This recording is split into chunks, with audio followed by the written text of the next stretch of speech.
Hi, Gil from Testing Gil here. We all know about clean code, I'm assuming. Clean code is great. Well, here's the truth. We don't really want clean code, but we do need it. You see, if we would write code just once, never look at it again, we can be writing it any way we want. But in reality, what will happen is that we'll need to go into that code again. We need to fix bugs, or we need to add new features. And when we do that, when we go back into the code, we want to do this as quickly and as safely as possible. That's where clean code helps. Investing in clean code, in good names, in separation, in abstractions, doing this now will help us in the future when we get back into the code. And naturally, clean code leads us to clean test, which nobody talks about.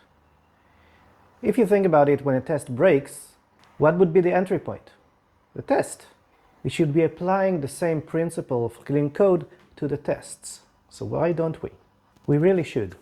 It's just once we're done with one test passing, it's more important to move on to the next one. And what do we do about the next one? Well, we take the last one that passed, copy it and modify it a bit and start working on that.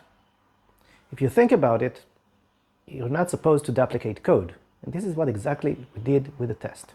If one of clean code's principles is no duplication, we just ran through that one with a truck. Of course, if we remove the duplication later, we're okay.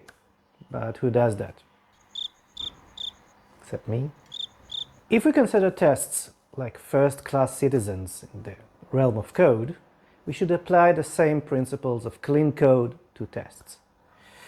Unless you don't apply the clean code principles at all to production code, and then you probably do the same with the tests, if you have tests. Tests help us understand scenarios of using the code.